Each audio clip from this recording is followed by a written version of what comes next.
Eh bien bonjour à toutes et à tous, ravi de vous retrouver pour une nouvelle vidéo. Donc ça faisait un petit moment que je publiais pas, j'étais pas forcément très inspiré non plus. Là c'est le cas, donc du coup j'espère que vous avez manqué un petit peu quand même, hein, un petit peu comme ça, hein, un petit poil de cul de Wookie, hein, voilà.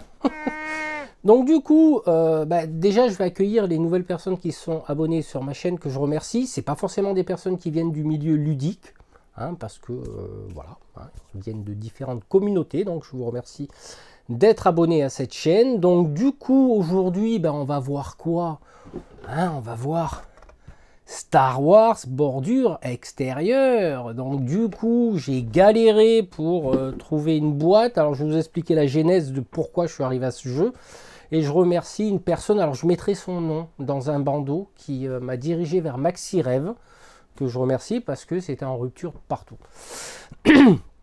Donc du coup, quelle a été la genèse et pourquoi j'ai été attiré par ce jeu qui quand même a été publié déjà il y a quelques années?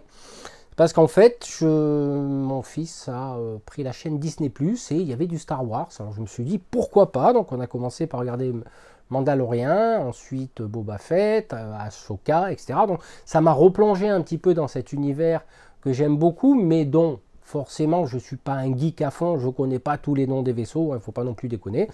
Et ce qui m'a plu dans ce jeu, c'est justement y retrouver l'ambiance des chasseurs de primes et on va dire des personnes comme Han Solo, hein, voilà, des contrebandiers. Et c'est pas forcément du combat. Il peut y en avoir un petit peu entre joueurs, mais si on fait abstraction, c'est pas un jeu qui est tourné vers du combat de figurines, etc. Et c'est ce qui m'a plu. J'ai voulu retrouver un petit peu la thématique de pouvoir jouer sans forcément un objectif de combat. Simplement des objectifs d'aller récupérer du matériel, de le livrer sur une planète, éventuellement d'aller chasser des primes, etc., etc. Donc là, je ne vais pas vous représenter le jeu pour ceux qui connaissent, parce que ça va vous gonfler. Et puis, si je fais juste ça pour ceux qui arrivent et qui ne connaissent pas le monde ludique. Et il n'y a pas cet aspect, chaque fois, de combat, voilà. Donc, c'est ce qui m'a plu. Donc du coup, moi, vous savez, vous me connaissez, quand quelque chose me plaît, je le travaille. Et dans cette vidéo, ce que je vais vous montrer, c'est les petites améliorations que j'ai apportées. C'est pour ça que j'ai intitulé cette vidéo amélioration, parce que j'ai trouvé qu'avec le petit fichier STL, etc. Bon bref, on fera la comparaison, puis le rangement de la boîte, parce que je sais qu'FFG n'est pas master chef en matière d'aménagement de boîte, mais bon, là je vous montrerai un petit peu comment j'ai fait, et je vais chapitrer cette vidéo, comme ça pour ceux que ça gonfle l'intro, vous zappez, vous allez à l'endroit où ça vous intéresse. Voilà, et vous savez, ici il n'y a pas de gêne sur cette chaîne, chacun fait ce qu'il veut.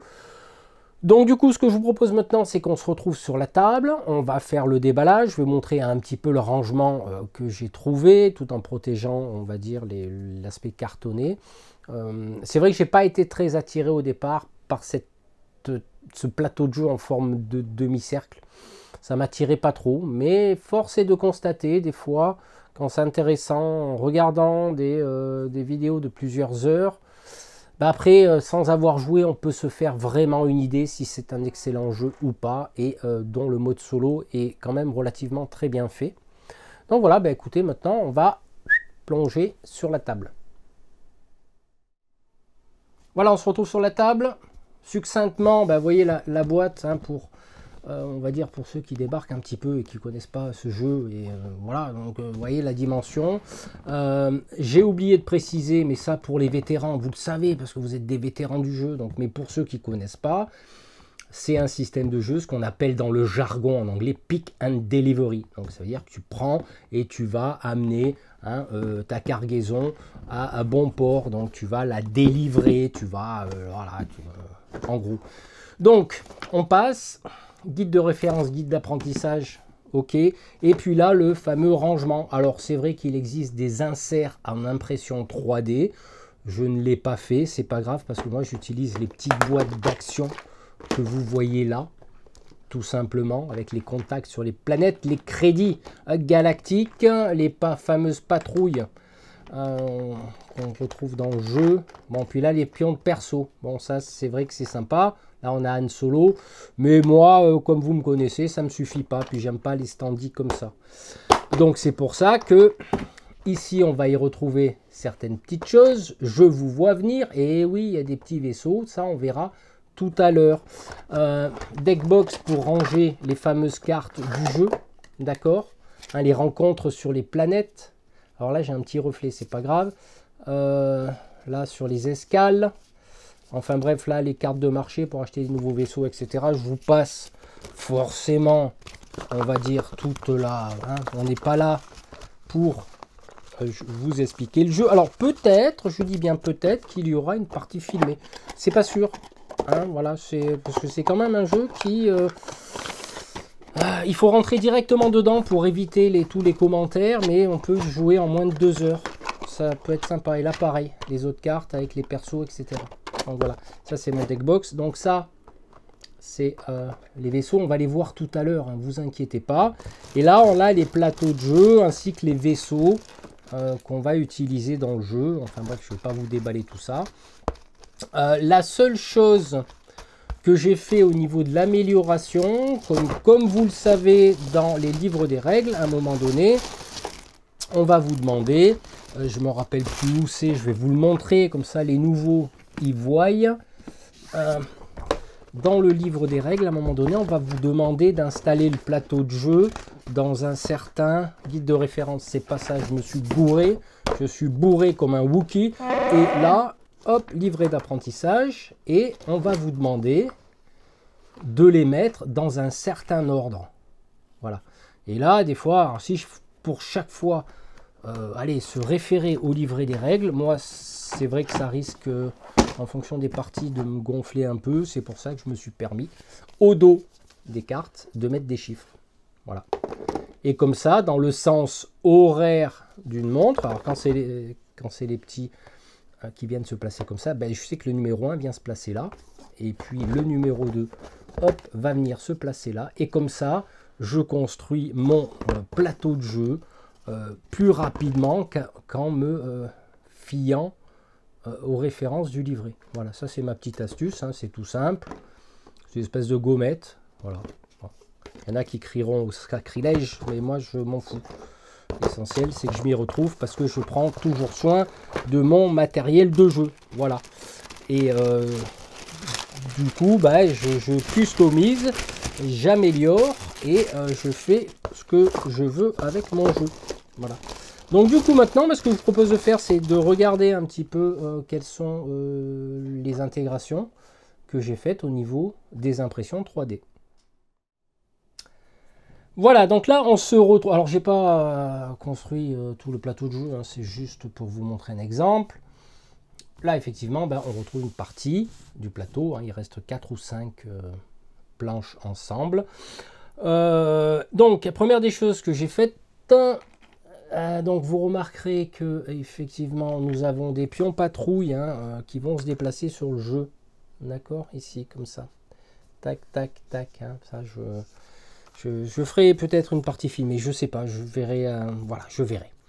Donc avec les niveaux de patrouille, donc là on va prendre un niveau 1 qui est celui-là, c'est un niveau jaune. Et le jaune de mémoire, ce sont qui? Ça doit être les syndicats. Je vais vous dire ça, parce qu'il y a 4 factions. Ah oui, ça c'est les syndicats, les rebelles. Après il y a les Hutt, je ne me rappelle plus.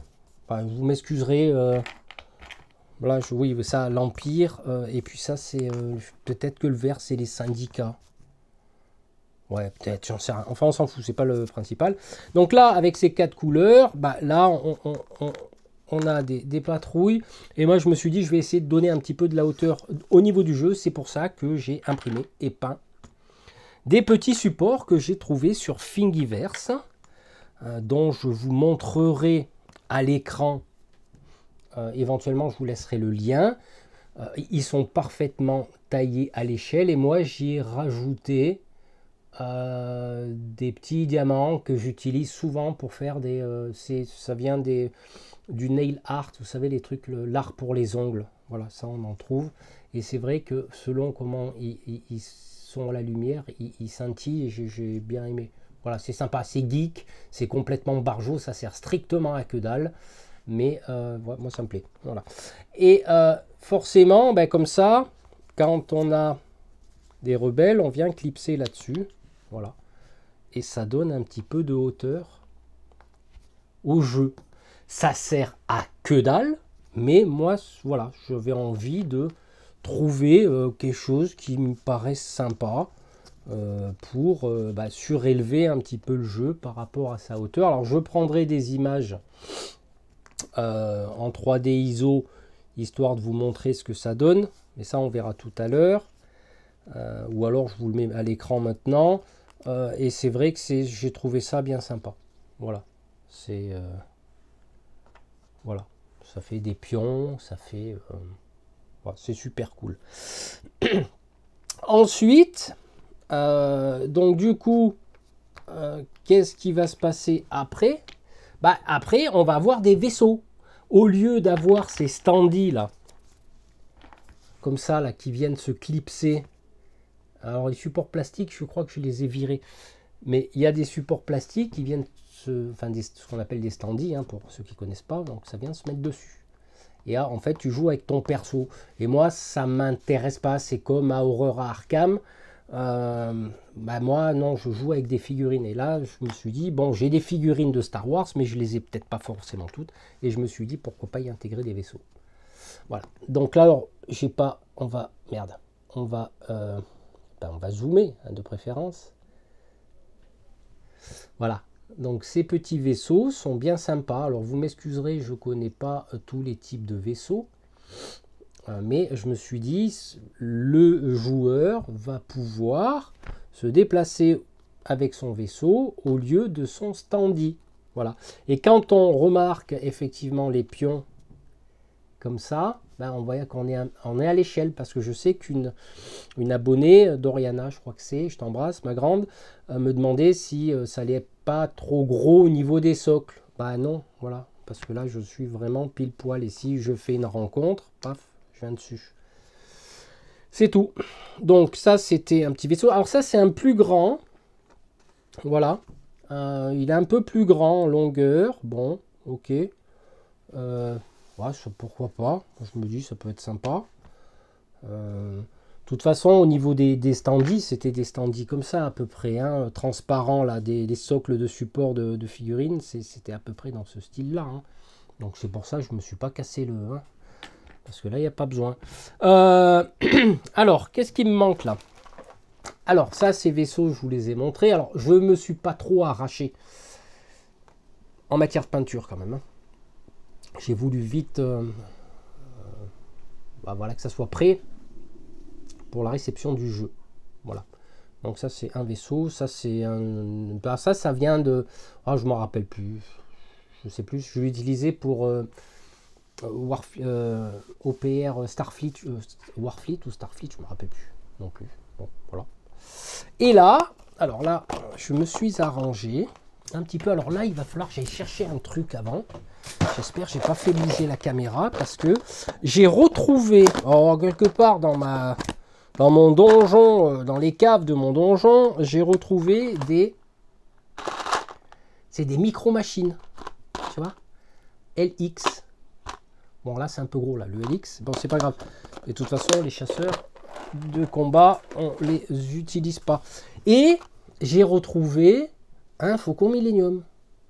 Alors c'est super cool parce que j'avais un double, donc du coup bah, mon Faucon Millenium je l'ai transformé et je l'ai modifié. Voilà. En fait la technique de peinture a été très simple.